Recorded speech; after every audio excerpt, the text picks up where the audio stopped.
दोस्तों, हमारी हंसती खेलती जिंदगी कब बर्बाद हो जाए या फिर नर्क की दहलीज पर पहुंच जाए, कोई नहीं जानता। आज की हमारी घटना कहानी में एक पत्नी अपने पति को बोलती है कि एक दिन में मैं 10-10 लोगों के साथ शारीरिक संबंध बनाऊंगी और तुम भला मेरा क्या कर लोगे। आगे पत्नी जोड़ती है कि तुम आराम से घर बैठ जाओ, जितना पैसा चाहे मैं तुम्हें दे दूंगी। दोस्तों, इस पूरी घटना कहानी को सुनने के बाद हर किसी के रोंगटे खड़े हो जाएंगे, हर कोई सोचने समझने पर मजबूर हो जाएगा। तो दोस्तों, स्वागत है आप सभी का आज की एक और नई घटना कहानी में। मैं हूं आपका अपना सुशील कश्यप हरियाणा से। और दोस्तों, ये जो हैरान कर देने वाली घटना कहानी है वो घटित होती है छत्तीसगढ़ में। दरअसल छत्तीसगढ़ का एक इलाका पड़ता है सिमरिया, और उसी सिमरिया इलाके का रहने वाला है प्रमोद कुमार। वही प्रमोद कुमार जिसने इसी साल इंजीनियरिंग की डिग्री अच्छे खासे मार्क के साथ उत्तीर्ण की है। और चंद महीनों बाद ही प्रमोद कुमार की सुनीता नाम की लड़की के साथ शादी कर दी जाती है। और शादी होने के बाद प्रमोद को भी लगने लगा था कि उसके कंधों पर परिवार की जिम्मेदारी आ चुकी है, यानी कि उसको अब नौकरी तलाश कर लेनी चाहिए। और शायद यही वजह रही होगी कि आए दिन प्रमोद नौकरी के सिलसिले में इधर उधर बड़े छोटे शहरों में जाया करता था। और कुल मिलाकर के उसकी लखनऊ जैसे बड़े शहर में बतौर इंजीनियर नौकरी लग जाती है। उसी लखनऊ के लिए अपनी पत्नी सुष्मिता को लेकर, साथ ही साथ तमाम साजो सामान को समेटकर वही प्रमोद कुमार ट्रेन के माध्यम से सीधा लखनऊ निकल पड़ता है। और लखनऊ पहुंचने से पहले ही प्रमोद ने अपने दोस्त निर्मल को फोन के माध्यम से सूचना दे दी थी कि मैं और तुम्हारी भाभी अब लखनऊ में ही रहकर नौकरी करेंगे। यानी कि साथ ही साथ जो प्रमोद था अपने दोस्त को एक कमरा किराए पर लेने बारे भी बोल देता है। कुल मिलाकर के निर्मल अपनी दोस्ती का फर्ज अदा कर देता है, यानी कि अपने दोस्त प्रमोद और उसकी पत्नी सुष्मिता के लिए एक अच्छा खासा रूम भी तलाश कर दिया था। दोस्तों, कुल मिलाकर के लगभग 5 से 6 महीने प्रमोद की अच्छी खासी जिंदगी गुजर बसर हो रही थी। सुबह प्रमोद नहा धोकर ड्यूटी पर निकल जाता और ठीक 5 से 6 बजे वापिस अपने घर पहुंच जाया करता था। लेकिन एक दिन प्रमोद ड्यूटी पर निकलने से पहले अपनी धर्मपत्नी सुष्मिता को बोलता है कि सुष्मिता, आज शाम मुझे आने में थोड़ा देर हो जाएगी, मुझे कुछ बाहर जरूरी काम है। बस उसी समय सुष्मिता के दिल और दिमाग में एक अलग ही तरीके की घटना कहानी जन्म ले लेती है। क्या सुष्मिता के दिमाग में चल रहा था, ना तो कभी प्रमोद को जानने का प्रयास किया और ना ही कभी प्रमोद ने कल्पना की होगी।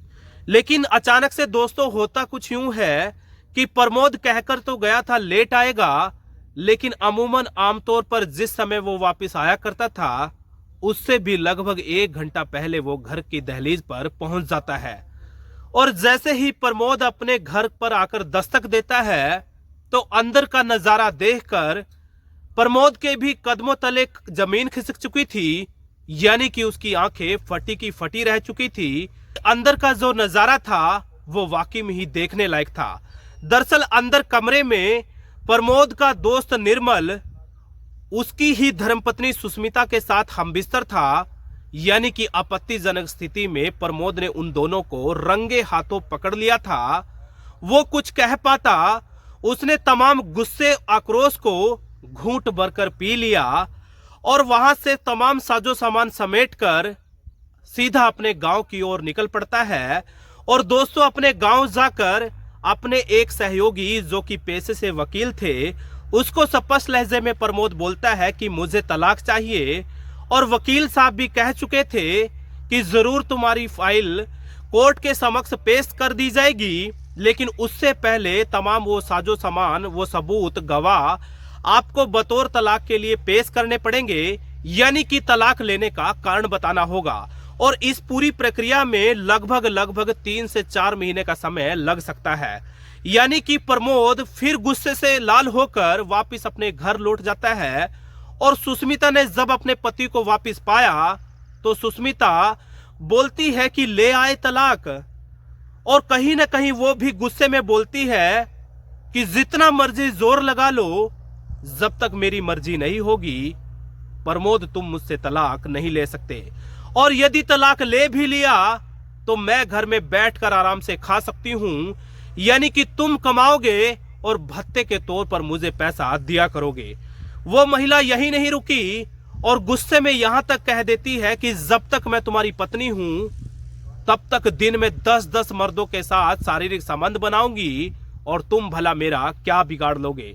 सुष्मिता अपने पति प्रमोद को बोलती है कि जितना पैसा चाहिए मुंह से बोलो, मैं तुम्हें देने को तैयार हूं, लेकिन ध्यान रखना मैं दिन में 8 से 10 मर्दों के साथ शारीरिक संबंध बनाया करूंगी और तुम चाहकर भी मेरा कुछ नहीं बिगाड़ सकते। दोस्तों, पूरी घटना कहानी में अभी दिलचस्प मोड़ आना बाकी था, यानी कि जब इस तरीके की बातें सुष्मिता अपने पति प्रमोद को बोलती है तो प्रमोद कहीं ना कहीं जोश में होश खो बैठा और अपनी पत्नी के गले में पड़े हुए चुन्नी दुपट्टे को खसकर खींच देता है और तब तक दबाए रखता है जब तक कि सुष्मिता ने दम नहीं तोड़ दिए, यानी कि सुष्मिता ने कहीं ना कहीं रोते बिलखते तड़पते हुए मौके पर ही दम तोड़ दिए थे।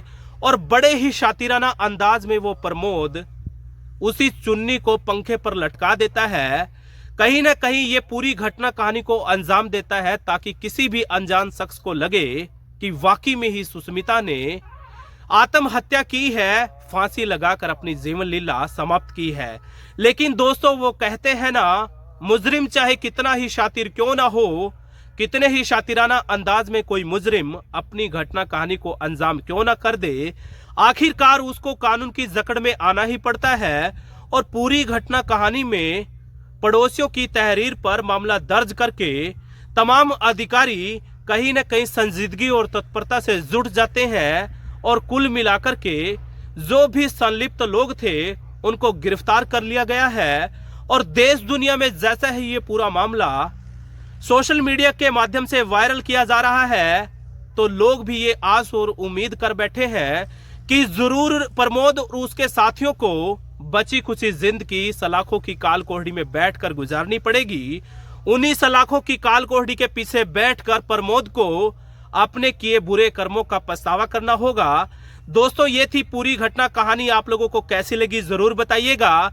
लेकिन जाते जाते आपको फिर एक बार बता दूं कि दोस्तों, इस तरीके की घटना कहानी को सुना करके हमारा मकसद किसी का दिल दुखाना नहीं है, ना ही हमारा मकसद किसी को परेशान करना है, बल्कि हमारा मकसद सिर्फ और सिर्फ आप लोगों को जागरूक करना है, सचेत करना है, ताकि कोई भी घटना कहानी आप लोगों की जिंदगी में घटे उससे पहले ही हम आपको सचेत कर सकें, जागरूक कर सकें। क्योंकि दोस्तों, सचेत और जागरूक रहने में ही बचाव है, सचेत और जागरूक रहने में ही भलाई है। तो दोस्तों, मुझे दीजिए विदाई, फिर हाजिर होऊंगा एक और नए क्राइम एपिसोड के साथ। तब तक अपना ध्यान रखिएगा, ख्याल रखिएगा, अपनी जिंदगी में मस्त रहिएगा, अपनी जिंदगी में आप लोग खुश रहिएगा। बहुत बहुत धन्यवाद।